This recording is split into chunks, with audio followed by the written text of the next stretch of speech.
Bonjour mesdames et messieurs et bienvenue dans ce flash d'information.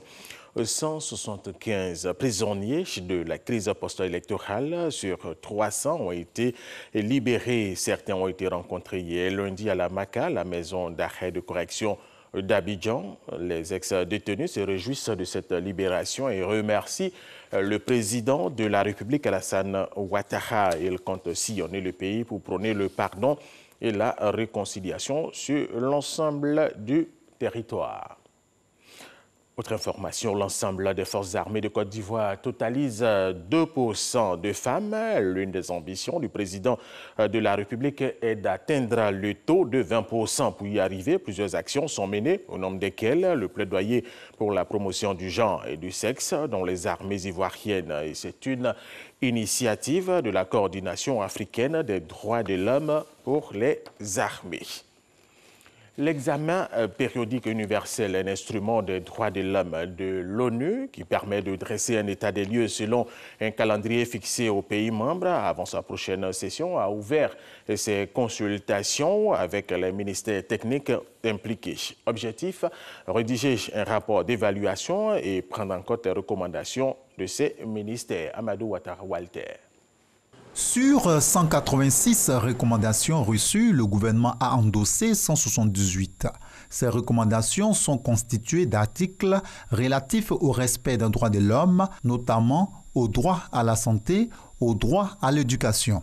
Avant le prochain examen de la Côte d'Ivoire pour le 3e cycle, prévu en 2019 au Conseil des droits de l'homme à Genève, en Suisse, le secrétariat d'État chargé des droits de l'homme conduit des consultations autour de l'EPU, examen périodique universel. Aujourd'hui, on fait donc l'état des lieux et ses recommandations pour faire ressortir cet état des lieux, de travailler dans différents domaines. Et comme ça, nous serons déjà prêts pour déposer le premier rapport en septembre avant d'aller donc aux Nations Unies. Les ministères techniques, les organisations de la société civile, la Commission nationale des droits de l'homme de Côte d'Ivoire sont entre autres les participants à cette rencontre. Il s'agit pour eux de faire une évaluation et des propositions.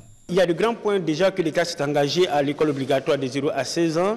Il y a qu'il faut multiplier les structures d'accueil, y trouver des enseignants pour y enseigner, accompagner par exemple des cantines scolaires qui permettraient de garder la jeune fille à l'école, le jeune garçon à l'école. Il y a aussi que sur le plan de la santé, les plateaux techniques continuent davantage d'être améliorés. Il y a un vaste programme de réhabilitation certes des hôpitaux, mais il y a que les efforts doivent être poursuivis. Des vœux ont été également formulés, au nombre desquels la révision du document de politique genre, son opéralisation, la délivrance du certificat médical gratuit. Le candidat de l'opposition au Mali, Soumaïla Cissé, rejette depuis hier lundi à l'avance les résultats du second tour de la présidentielle entachés selon lui de fraude et appelle la population malienne à se lever. Pour le second tour, Soumaïla Cissé était opposé dimanche au président sortant Ibrahima Boubacar Keïta. En Algérie, le ministère de la Défense a annoncé que le terroriste malien Sultan Ould Badi, chef de la Katiba Salahedine, une Katiba du groupe de l'État islamique dans le Grand Sahara, s'est rendu à l'armée. Il est suspecté d'être responsable de l'enlèvement d'étrangers et d'être lié au trafic de drogue dans la région. Et nous allons terminer avec cette information. Le raid aérien attribué à la coalition menée par l'Arabie saoudite au Yémen a fait 51 morts, dont 40 enfants, jeudi dernier, dans le nord de ce pays, selon le comité international de la Croix-Rouge CICR, qui a révisé le bilan à la hausse. Celui des blessés est passé à 79, dont 56 enfants. Voilà, c'est la fin de ce flash d'information. Merci de l'avoir suivi.